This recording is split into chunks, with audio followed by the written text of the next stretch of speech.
Ravi de vous avoir avec nous pour ces nouveaux numéros pages d'histoire. Mesdames et messieurs, bienvenue.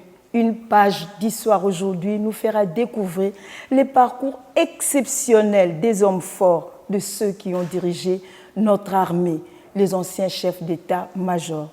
Notre invité, le professeur d'histoire militaire Jacques Njoli, reviendra sur les moments clés de leur mandat, les défis qu'ils ont relevés et aussi l'impact de leurs décisions sur l'histoire militaire et nationale de notre pays. Professeur, c'est un honneur pour nous de vous recevoir encore sur ces plateaux d'une page d'histoire. Mais l'honneur est plutôt de notre côté pour tenter de donner l'histoire militaire de notre pays. Je voudrais dire que je ne suis pas historien de formation, mais c'est la passion de l'histoire parce que j'ai étudié l'histoire et je l'enseigne beaucoup plus comme analyse stratégique. Donc l'histoire, c'est la matrice de l'analyse stratégique qui sert de la géographie et de l'histoire pour faire la projection et la prospective. Merci professeur. Vous êtes professeur d'histoire militaire à l'école des guerres et aussi vous vous intéressez à l'histoire. Professeur Jacques Njoli, qu'est-ce qu'un chef d'état-major? Quel rôle stratégique peut-il jouer dans l'armée? Le chef d'état-major, il faut d'abord comprendre cette fonction, ce concept de manière générale et comprendre cette fonction de manière particulière ou contextualisée au cas de l'histoire militaire de la République démocratique du Congo. De manière générale, les chefs d'état-major des armées, c'est en fait le coordonnateur de l'équipe qui est l'équipe de commandement. Donc en principe, il y a un commandant qui est donc conduit les opérations et la coordination de section est assurée par le chef d'état-major qui peut être général ou des armées pour de grandes armées comme en France ou comme chez nous. Ça, c'est de manière générale. Dans les contextes congolais, vous savez que chez nous, la fonction ou la charge de commandement des armées relève opérationnellement, pas symboliquement, n'est-ce pas, au commandant suprême. Dans notre chaîne, c'est lui qui est à la tête de la chaîne de mise en œuvre. Donc c'est lui qui conduit les opérations. Et pour la conduite des opérations, il est assisté dans la chaîne de mise en condition, c'est-à-dire de la préparation des hommes par le ministre de la Défense et dans la mise en œuvre des opérations sur le terrain par le chef d'état-major général. Donc, il y a deux chaînes. Comment on est arrivé là-bas? C'est peut-être une option politique qui a ses avantages, mais beaucoup de désavantages. Mais c'est à l'époque du maréchal Mobutu. Le maréchal Mobutu était le premier chef d'état-major général de l'armée. Parce qu'à ce moment-là, en 1960, lorsqu'il y a mutinerie, c'est Victor Lundula qui est le commandant en chef, CNC, comme on l'appelait, CNC, dans le commandant en chef. Il est désigné par Lumumba et Lumumba, qui était en même temps aussi ministre de la Défense, désigne Mobutu comme chef d'état-major de l'armée. Il était aussi Premier ministre, Lumumba. Oui. Donc Mobutu était d'abord numéro 2. Après la crise et l'éviction de Lundula, qui est révoquée pour ses liens avec Lumumba, lorsque Lumumba est arrêté le 11 juillet 1960, Lundula est destitué et Lundula va devenir le commandant de forces qui sont à Stanleyville, à Kisangani. Et à partir de ce moment-là, Mobutu prend le rôle de commandant en chef. Et il commence à désigner lui-même ses chefs d'état-major. On verra les Nkouloufa, le Malila et les autres. Donc, voilà l'origine. Et ça va évoluer jusqu'en 65. Et à partir de ce moment-là, Mobutu va lui-même être commandant en chef et chef d'état-major. Mais lorsqu'il prend le pouvoir en 1965, il désigne le premier CNC commandant en chef, le général Bobozo, Louis de Gauzac. Donc là, on commence maintenant avec le chef d'état-major. Oui.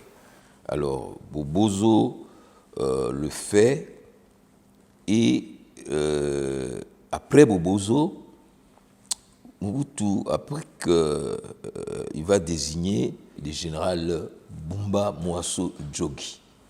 OK? Lui, c'est le deuxième. Deuxième, mais il change le nom. Il n'est plus chef d'état-major général, il le nomme capitaine général. Et Bumba va être le capitaine général pratiquement de 70, 72 jusqu'à 1977, après le débâcle, n'est-ce pas, de la première guerre du Chaba. Alors, à partir de ce moment-là, Mobutu ne veut plus de capitaine général, ne veut plus de chef d'état-major, il désigne un coordonnateur. Donc là, c'est l'évolution de la fonction d'un chef d'état-major sous Mobutu. Voilà, il devient coordonnateur et il nomme comme premier coordonnateur Babia Zogbi Malobia. Donc nous sommes au troisième maintenant. Voilà. Après, il revient plus ou moins à la fonction de chef d'état-major général. Il va faire du général Singa, qui était pendant la guerre gouverneur de la province du Chaba, gouverneur militaire. Il va remonter pour faire de lui son chef d'état-major général. À ne pas confondre avec le Singa Oudjou. Singa, c'est Singa, non pas Singa Oudjou. Singa Oudjou, c'est les civils. Voilà, lui, c'est Singa Boyenge Moussambaye, à Lésandre. Ok, voilà. C'est bon. Après le général Singa, on va avoir le général Iluki Mongaoundou, Sébastien, qui va remplacer, n'est-ce pas, le général Singa. Après Iluki, ce sera Lomponda. L'amiral Lomponda Wabutinde. Après Lomponda, avec 90, nous avons alors Mazembe Maebanga. Ok. Après Mazembe Maebanga, Mayele qui va revenir. Et puis après, nous avons encore Elouki qui revient. Ok. Donc Mayele est revenu 2 fois, également pour Elouki. Voilà, Elouki revient à 93, à 96. Et ça, c'est le début de la guerre de l'AFDEL, avec la prise de toutes les villes et à l'absence de Mobutu. Dès que Mobutu revient pour préparer la contre-offensive, il désigne encore le général Mayele Elieko Bokungu. En 97, l'AFDEL entre les 17 mains, les 16 mains, Jean Mayele meurt, assassiné au camp Tchachi. Et à ce moment-là, on termine avec les phases. Oui. Donc les derniers chefs d'état-major général. Des phases, forces armées aéroises. C'est le général Mayele, qui cumulait d'ailleurs cette fonction avec la fonction du ministre de la Défense. Donc il était chef d'état-major et également ministre de la Défense. Du gouvernement du général Likoulia. Likoulia, oui. Alors, l'AFDEL vient et on a une incongruité historique. Déjà, on peut parler un peu du FAC. Voilà. Mais cette FAC a comme premier comme chef d'état-major général un Rwandais. Ah bon? Oui, James Kabarebe.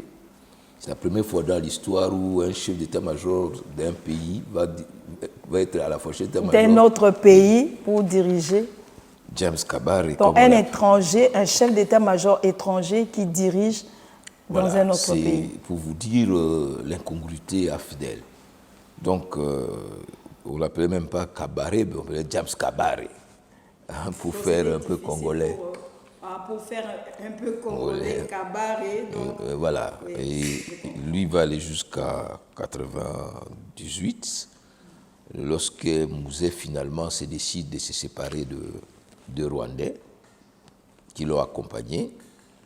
Kabarebe part à Kigali et c'est là où ils vont monter la deuxième rébellion qui va plus s'appeler AFDEL, qui va appeler RCD. Et ils attaquent simultanément le raid de Kitona et ils attaquent aussi à partir de Goma, Bukavu. Lorsque Mouzé se sépare de Kabarebe en 98, il nomme d'abord Célestin Kifwa. Oui, ouais. Célestin Kifwa. Cette fois qui était avec son père. C'était le général. Oui, le général Kifwa qui était avec eux dans le maquis du PRP du côté de Wimbidira et autres. Et lui, là, ne dure pas. Il est remplacé en 1998 par Sylvestre Luicha. Oui. Le général Luicha. Oui, Luicha apparaît à ce moment-là et ce n'est plus Mouzé est assassiné, c'est Joseph Kabila qui devient président de la République. Et il va rapidement, il va laisser d'abord Luicha à un certain moment, et puis finalement, il va nommer l'amiral Baudouin Liwanga Mata Nyamunyobo. Ok, qui fut aussi gouverneur à un moment donné. Oui, il a été gouverneur, mais qui est un ancien chef d'état-major de la force navale sous Mobutu. Donc, l'amiral Liwanga va être avec le président Joseph Kabila de 2001 jusqu'en 2004. Okay. Après, en 2004, l'amiral Liwanga est remplacé par le général Kisepia Sungilanga Filemon. C'est noté, oui. Voilà. Le général Kisempia. Kisempia. Après le général Kisempia, en 2007 jusqu'en 2008, ça sera le lieutenant général Dieudonné Kayembe Mbandakulu. Ok. Après le général Kayembe, on va avoir le général Didier Etumba Longila. Celui-là va faire presque 10 ans. Voilà. Comme lui, chef d'état-major général. Il a beaucoup dirigé l'armée. Il est jusqu'au grade de général d'armée, c'est-à-dire 4 étoiles. Donc, il avait 4 étoiles, le général Etumba. Didier Etumba. Didier Etumba Longila. Très bien. Voilà. Et après 10 ans, le président Joseph Kabila va désigner le général Célestin Mbalamusense, qui était à la fois chef d'état-major général, chef de la maison militaire et même responsable du corps logistique. Donc il a cumulé plusieurs fonctions. Il a cumulé fonctions pendant plus ou moins 4 ans, jusqu'en 2022. Et le président Félix Tshisekedi, qui arrive au pouvoir en 2019, le confirme comme chef d'état-major général. Et ce n'est que 3 ans après, en 2022, qu'on va on va nommer le général Christian Chiwewe Songesha. Ok, le général Chiwewe.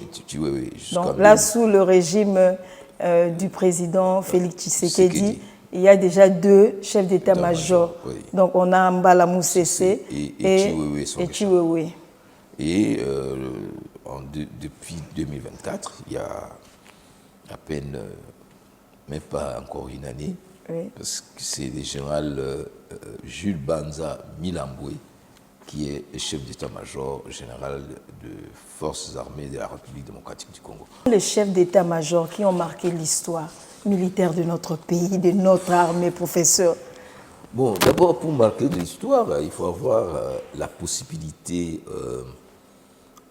contextuelle de marquer l'histoire.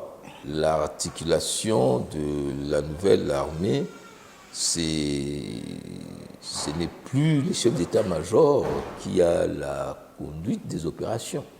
Les opérations sont conduites par les commandants suprêmes. C'est lui qui est le vrai chef des armées. Donc, le chef d'état-major général n'est que dans la mise en œuvre de la pensée du chef d'état-major, du commandant suprême. Donc, Mais maintenant, quel est le rôle stratégique que joue le chef d'état-major? le chef d'état-major préside d'abord le haut commandement, mais c'est toujours sous l'instruction du commandant suprême. Ah bon. C'est une fonction difficile parce que tu es obligé d'être aux ordres du commandant suprême et en même temps, tu dois suivre les opérations au nom du commandant suprême. C'est comme ça qu'il y a parfois des flottements. Une tâche très difficile. Mais il y a le commandant en chef qui, à l'époque, d'abord Mobutu lui-même, hein, comme chef d'état-major, et puis commandant en chef, c'est lui qui a marqué le plus l'armée. Ok. Il a constitué cette armée dans sa vision. Il avait. Alors, après lui, il faut parler aussi du général Bobozo. Vous connaissez beaucoup d'histoires sur le général Bobozo, hein, quand il disait l'armée nationale congolaise. Congolaise à maman. Donc, ils étaient après. Le général Bumba Mouasso Djogui a été un de chefs d'état-major, capitaine général, qui a marqué de son empreinte. Parce que d'abord, c'est parmi les premiers commandos que les Belges ont formés à Matadi. Et puis après, il va être commandant de la BAR, de la brigade aéroportée renforcée. BAR, qui va devenir après la DITRAC, la division de troupes aéroportées de choc, qui était chargée de protéger le président. Donc c'est lui qui va succéder dans ce qu'on appelle, à l'époque, c'était aussi les premiers bons paracommandos avec le général le colonel Tchachi. Hein, donc il y avait même à l'époque paracommando infanteria. Donc c'était des braves, il faut pas. Alors Bumba était connu d'ailleurs dans toute cette ville que lorsqu'il avait défilé, il était à la tête de ces troupes major Bumba avec sa poitrine bombée. Et dans cette ville, il y avait des marches militaires qui faisaient là du côté de l'Ipen et à Bukamukua. C'était l'unité de choc. Alors, c'est la DITRAC qui va devenir plus tard la BSP et la brigade spéciale présidentielle. Ah bon? Et puis la BSP va venir la DSP. Ok. Et après, vous allez avoir la JR et autres. Mais c'est Bumba qui est avec le colonel Tchachi et les autres qui sont au cœur de cette structure. Et c'est d'ailleurs Bumba qui va être à la base des recrutements et de la formation des officiers tels que les Luki, les Manzembe, je crois aussi un peu, et puis tous ces jeunes, les Mayele, les Bouzamabe, c'est lui qui les a formés. Formidable, franchement. Voilà. Donc je crois que Bumba a été un des chefs d'état-major qui aura marqué cette armée. Bon, il va avoir des problèmes à la première guerre du Chaba. Parce que lui aussi, il était devenu embourgeoisé, il est devenu gros, il D'ailleurs, quand il semble que lorsque le président de la République les cherchait pour lui dire que le Chaba est attaqué, il était dans ses bateaux de pêche, tout ça. Donc, en fait... mais c'était lui qui avait dirigé les opérations. Mais ça a été, il y a eu beaucoup de difficultés à la première guerre du Chaba. Ça condamnait même la déchéance de beaucoup des officiers, tels que le général Mamina et les Mampa et les autres, et ce qui a mené le président à revoir la structure. Donc pour qu'on gagne la première guerre du Chaba, il a fallu d'autres officiers tels que les général Ikuku. C'est lui qui va reprendre les opérations. Ça serait d'ailleurs un de conflit avec Bumba, parce qu'il ne voulait plus prendre les ordres chez Bumba, il avait les ordres directement chez le maréchal, et puis Bumba a dit on a Kangayo. D'ailleurs, après, quand il va mourir dans cet accident, on a d'ailleurs beaucoup parlé. Comment est-il mort? Bon, le général Ikuku, ça a été le héros de la guerre de 80 jours.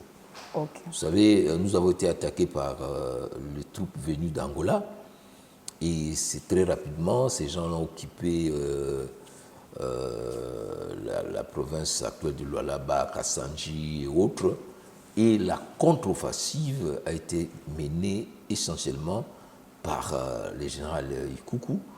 Et comme le voie était miné, c'est Ikuku qui a l'idée de mettre ses chars de la brigade blindée sur le chemin de fer. C'est comme ça qu'on va le surnommer Serpent de rail. Voilà. Donc il va mener la contre-attaque. Il a pu récupérer un certain nombre d'officiers comme le futur général Mukobo, Modendi Popol, et puis les Dikuta et Bilansang et les autres. Donc il mène la contre-offensive qui va nous permettre de récupérer et de repousser les gendarmes katangais vers l'Angola. Et c'est lors de ces manœuvres qu'il va essayer de prendre un hélicoptère pour rejoindre son camp, que cet hélicoptère va avoir un accident et il va mourir pratiquement aux yeux de tout le monde avec cette ce crash d'hélicoptère. Voilà. Regrettable aussi. Oui, un brave officier, un très très très brave officier. Parlons du maréchal Mobutu. Oui. Parce que lui aussi, il a eu un moment clé de son mandat. Qu'est-ce qu'il a fait en tant que chef d'état-major et commandant suprême? Mobutu, c'est d'abord un visionnaire militaire. Vous voyez, il est entré un exemple. Il est entré dans l'armée, je vous ai dit, vers les années 49-50. Il a rencontré des collègues brillants. D'abord, c'était sa chance, c'est leur promotion à l'école centrale, où on formait les militaires à Kananga, des collègues comme Mandungu, Essalé, Massiala et d'autres. C'était des brillants. Alors, Mobutu était toujours en tête, et il a été rejoint, c'est que le corps d'élite, ce qu'on appelait les sergents comptables. Alors, dans l'armée coloniale, c'était les sergents comptables qui travaillaient avec les Blancs, les Belges, et il avait accès aux courriers. Donc Mobutu avait la chance d'avoir les courriers. Et comme il aimait beaucoup écrire, il écrivait déjà à cette époque-là dans la revue Avenir, mais sous le pseudonyme des bandits. Donc il va rejoindre l'MNC avec Lumumba, il est déjà en contact avec les politiciens et beaucoup la presse. Donc lorsqu'il quitte l'armée après son service militaire en 1958, il va faire son stage en France. C'est là où il s'ouvre beaucoup d'ouvertures. Bon, il semble que c'est là où il a été repéré par les services belges, les Occidentaux. Et puis, mais il avait la proximité de Lumumba. Lumumba l'aimait beaucoup parce que Lumumba avait confiance à l'intelligence et l'entre-gens de Mobutu. Il semble même que, donc ça j'ai pas de vérification, que maman de Mobutu, maman Francisca, avait été une amie de Lumumba. Dès qu'on prend l'indépendance en 60, il est secrétaire d'État chargé de l'information auprès du Premier ministre Lumumba, qui est en même temps ministre de la Défense.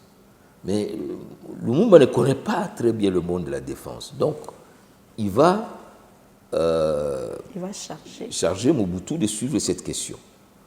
Et dès qu'il y a des problèmes, parce que l'armée n'était pas préparée pour aller à l'indépendance, Lumumba s'appuie sur Mobutu.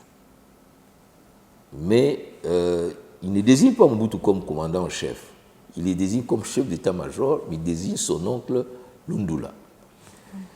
Et c'est là où il va y avoir des divergences. Mobutu, par lui-même ou par manipulation, va aller du côté de Kasavubu.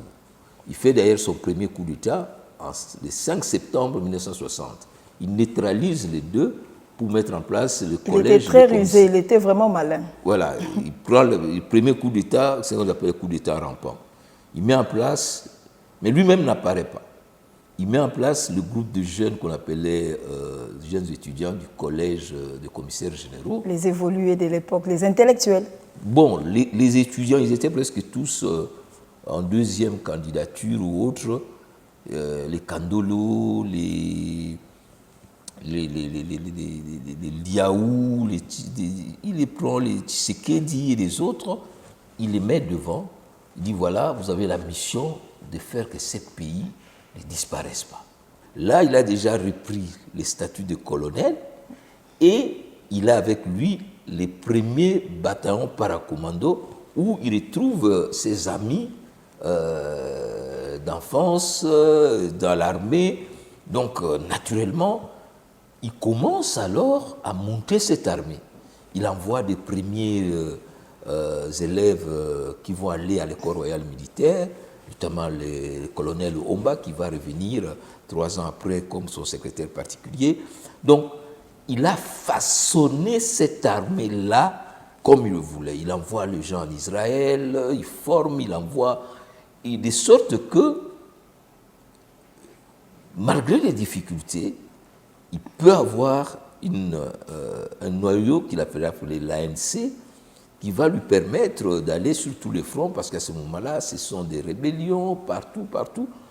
Et même plus, ce qui était important, c'est que Mobutu parvient à créer la réconciliation entre les armées de cette armée qui était fragmentée. C'est-à-dire, il va faire la paix avec Lundula, avec l'accord de Bunduki. Il récupère Lundula, qui abandonne alors les kinzéguistes. Il va récupérer l'armée sécessionniste du Katanga, en récupérant le général Ilunga Kakasu, et il va récupérer la gendarmerie katangaise avec les généraux Mouké et les autres. Et ce qui n'a pas réussi, c'est les Diabos, le gendarme katangais de Tchombe, notamment avec Chimpola, qui va faire la révolte de la mutinerie de 66. Et Mobutu voulait quand même faire quelque chose, mais la mort de Tchachi, pour les collègues de Tchachi, les Masiala, les Ingila et les autres, c'était impardonnable. Et Chimpola a été condamné à mort et exécuté dans des conditions horribles.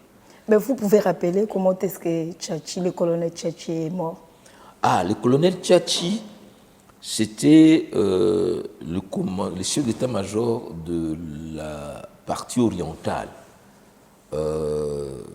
C'est lui qui est allé remplacer en 1966 le général Moulamba, qui était l'idole de tous les militaires de ces côtés-là. Alors, lorsque le général Moulamba est nommé Premier ministre dans le premier gouvernement de Mobutu, Mobutu envoie Tchachi pour remplacer Moulamba. En même temps, Mobutu lui-même n'est plus chef d'état-major, c'est Bobozo qui est chef d'état-major. Lui, Mobutu est président de la République. Oui, commandant en chef. Alors, lorsque il y a ces tiraillements, les gendarmes katangais estiment qu'ils ne sont pas considérés à leur juste titre, il n'y a pas de promotion, et ils sont manipulés sûrement par aussi des mercenaires blancs qui étaient là, notamment Jean Scram. la mutinerie éclate. Chimpola est du côté de la rive droite. Et Tchatchi vient. Et Tchatchi est venu, en somme, pour négocier. Et ils se sont donné rendez-vous à un hôtel qui s'appelle un hôtel de chute. Et c'est là où Tchatchi part pour rencontrer Diabos, comme on l'appelait les gendarmes, l'ex-gendarme katangais, que Tchombe a fait venir pour nous aider à maîtriser la rébellion. Mais comme Tchombe était victime d'un coup d'État, il y avait donc de frustration. Ces gendarmes katangais n'avaient pas confiance à Mobutu. Et ils ont commencé à faire des tracts. Non, il faudra que le caporal Mobutu quitte la présidence.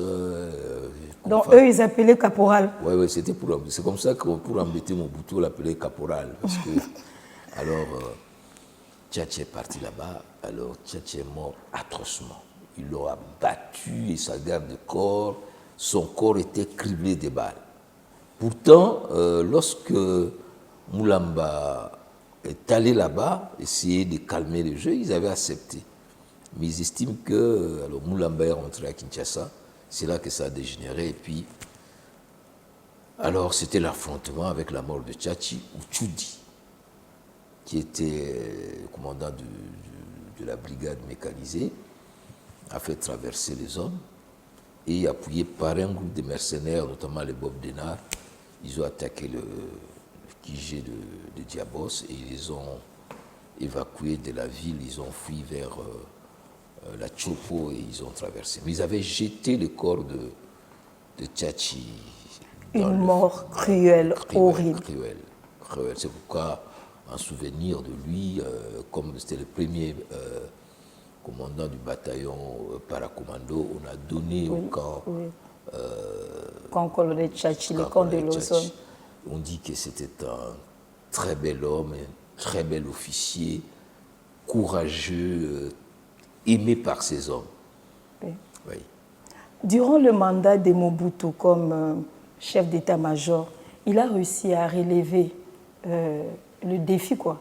Enfin, parce que sous Mobutu, il a affronté les mutineries, les rébellions, les sécessions. D'ailleurs, c'est un modèle pour l'armée. Oui. Oui. Parlons d'un autre responsable militaire, un autre ancien chef d'état-major qui a aussi marqué positivement l'histoire de l'armée de notre pays. Parce que vous avez parlé des Bumba, des Mobutu. Et Mobutu, dominé par sa prestance l'armée. Et tous les autres chefs d'état-major, je peux prendre le général Mayele. Jean Mayele, c'était aussi un vaillant combattant. Vous savez, le général Mayele, c'est lui qui est... il se situe dans la suite des éléments de la BSP, de la DITRAC, et il va être le premier commandant de la 31e brigade. Et c'est lui qui va, dans la guerre du Chaba, conduire l'unité qui va récupérer l'aéroport de Kolwezi, qui va permettre, n'est-ce pas, au 2e régiment étranger et des Belges de voir. Donc, il avait 3 compagnies. La compagnie de lieutenant Mossala, et la compagnie de lieutenant Tembele et la compagnie de lieutenant Mokonzi. Ce sont eux qui ont sauté sur Kolwezi et dès qu'ils ont pris l'aéroport, l'élément du sol avec lui-même le général Mayele est remonté pour accueillir les présidents de la République à bord d'un C-130 qui était conduit par le colonel Lotan, le futur Kikunda Umbala. Donc vous voyez, les commandants en chef, le président de la République qui atterrit en tenue de combat après la prise de l'aéroport. C'était formidable, donc, franchement. Et qui l'accueille au pied de l'avion, c'est le commandant de la 31e brigade, le major Mayele, qu'on avait appelé alors le Tigre. Il prend le nom de Tigre. Ok, voilà. On l'appelait le nom de Tigre, voilà. C'était son surnom. Bon, tout le monde disait qu'Ala Moukou Amoko, donc lui, Quand il vous envoie, vous refusez, ce sont des coups. Donc il a lié courage militaire et l'intelligence, parce que Mobutu l'a envoyé faire aussi des formations. C'est comme ça qu'il a fait l'école de guerre à Paris. Donc ça, celui-là, c'est aussi un grand officier que nous avons connu. Un modèle aussi pour l'armée. Voilà, pour nous, surtout le jeune qui n'aimait pas être à côté des tigres. Mais on l'a traité de traître. Bon, il n'y a jamais eu le procès de la mort de Maïlé. Ce qui est sûr, ça moi je le sais, moi-même je ne le répétais pas, c'est que le général avait voulu d'abord combattre. La contre-offensive qu'il est allé, lui, chef d'état-major, ministre de la Défense, il est allé mettre son quartier général à Kisangani. Et ça, personne d'autre m'a raconté. Mais il essaie de ressouder une armée qui est totalement déglinguée. Vous savez, j'ai parlé du maréchal. Démotivé aussi. J'ai parlé du maréchal comme le maître de cette armée. Mais le maréchal lui-même, à un certain moment, il avait perdu le contrôle de cette armée parce que la guerre de clans, des tribus, des intérêts, fait que personne ne voulait qu'on gagne la guerre. D'abord, les civils voyaient très mal cette remontée de la puissance de l'armée. Donc, j'ai vu le général Maïlé aller en guerre tout juste avec son fusil et ses gardes du corps, les Boyombo, les autres qui sont morts. Donc, il a essayé d'organiser la défense à partir de Kisangani, mais il n'avait pas le contrôle total des hommes, parce qu'entre-temps, il y a eu la DSP qui est montée à puissance, et le général Nzibi ne lui a pas permis de mettre la main sur la DSP. Donc, quand une armée a plusieurs... Entre-temps, il y a aussi une unité qui est apparue, la garde civile, qui avait un statut assez complexe, à la fois militaire et civil. Donc, pris entre toute cette désorganisation d'une armée qui a commencé à perdre son rôle pour devenir une structure politico-mafieuse, comme on l'a dit, ce mot ne sont pas de moi. Donc, le général Maïlé n'avait pas d'autre choix peut-être de trouver une issue. Parce que ce qui est sûr, il disait qu'il faut négocier les soft lands, c'est-à-dire comment trouver une issue pacifique qui ne pose pas le carnage à Kinshasa.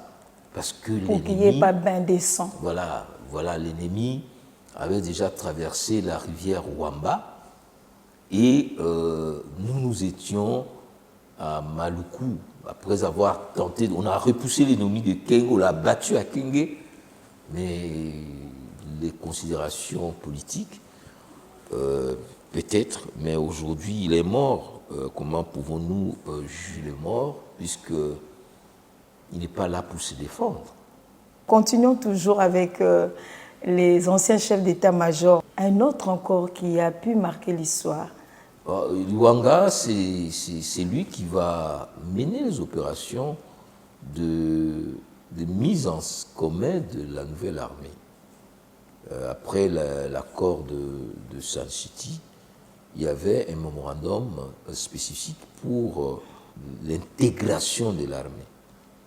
Et c'est là où Luanga a beaucoup joué pour mettre ensemble les officiers venus du MLC, du RCD et la branche FAC pour mettre en place le FARDC.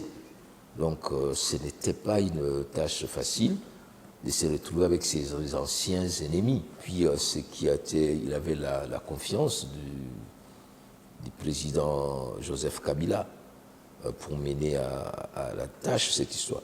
Donc ce qui est important aussi de noter, c'est parfois de comprendre la spécificité. Luanga est de l'Équateur, mais il était l'homme de confiance militaire de Joseph Kabila. Kabila, voilà.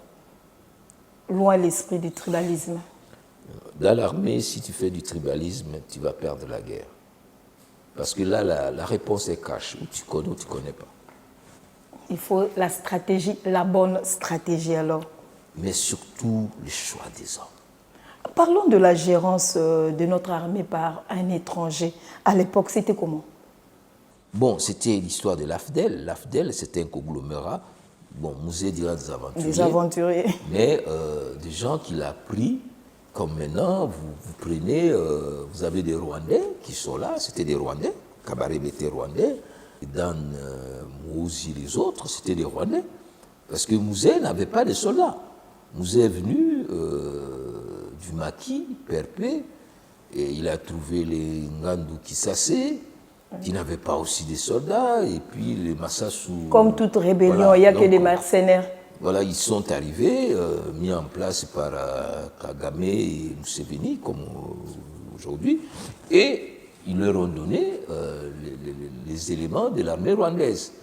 Ils vont commencer à recruter maintenant les Kadougos en cours de route. Mais les opérations militaires jusqu'à la ville de Kinshasa, c'est les Mourokor et les autres qui c'était des militaires rwandais. C'est les militaires rwandais. Maintenant, lorsqu'ils arrivent, c'est l'armée rwandaise qui contrôle l'armée congolaise. Et à un certain moment, Musée va commencer à vouloir récupérer la situation. Étienne, lorsqu'il est allé voir Musée, quand Musée est arrivé, il a dit, mais mon frère est pris en otage par les étrangers. Il a demandé à Musée, demande-leur la facture, on le paye et puis il part.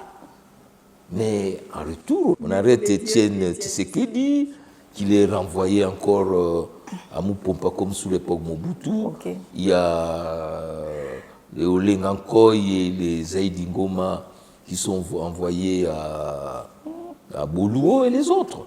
Donc la répression continue et cette répression est faite par les éléments de l'armée rwandaise et ougandais et autres. Mais Musée finalement va trouver qu'il était étouffé parce que ces gens-là commençaient à vouloir lui faire un coup d'État et autres.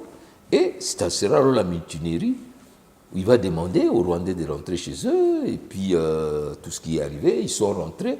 Ils sont allés récupérer un groupe d'officiers, la 5e brigade mécanisée qui était à Goma, avec lequel ils vont construire le premier noyau avec les Sylvain Bouki, avec les Jao Dekane, les autres, pour venir attaquer Kinshasa. Avec même les raids inimaginables, avec un avion civil qui amène les militaires. Donna, ils prennent quelques éléments de l'armée congolaise qui était pratiquement dans un camp de concentration. Ils essaient de monter avec eux jusqu'à prendre le barrage d'Inga et puis tenter une percée en Djili pour aller prendre l'aéroport. Malheureusement, ils se sont trompés et puis les jeunes gens de Djili, on les a récupérés. Voilà.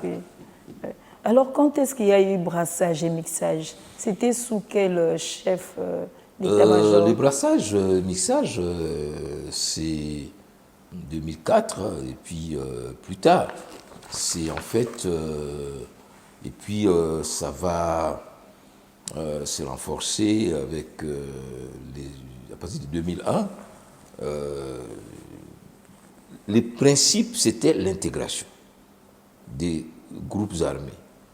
Mais après les événements de Kundabatware et de Mutebussi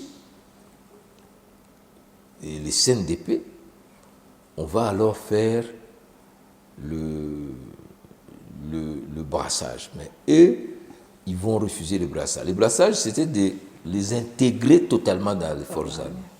Et ils ont refusé ces principes-là. Ils ont dit, on fait le mixage. C'est-à-dire, ils sont intégrés dans les structures du commandement du FARDC, mais ils ne quittent pas leur montagne. Donc, ils restent commandants, mais du côté est. C'est ce qui nous pose problème aujourd'hui. Oui. Parce que ce sont les anciens Pourtant, du le CNDP. brassage, c'était plus Non, mieux. quand vous êtes dans le brassage, même le brassage, c'est-à-dire qu'on met les unités ensemble. Mais le mixage, c'est que chaque unité reste plus ou moins compacte et ne bouge pas. Ce n'est plus une armée. C'est comme ça que ces gens-là, des CNDP, les Makenga, les autres là, Makenga était même nommé commandant des régions militaires à Kisangani. Il refuse de quitter la frontière est, du côté du Rwanda, parce que le jour, ils sont congolais, et l'après-midi, ils sont étrangers. Et leur régiment, ils sont plus au contact, donc ils refusent d'intégrer une armée correcte où ils sont sous les ordres anonymes des officiers, comme partout. Donc ils restent là-bas avec leur régiment. Parfois, celui qui était avant devient commandant régiment ou adjoint, mais en fait, il contrôle les hommes et les zones. Les décisions d'un chef d'état-major peuvent influencer le cours normal d'un conflit. Mais oui, c'est lui qui est le premier collaborateur opérationnel du chef de l'État. C'est lui qui doit définir le concept opérationnel, les CONOPS. Okay. C'est lui qui doit définir le concept d'emploi des armes. Tout cela, c'est lui. C'est lui le vrai maître des opérations.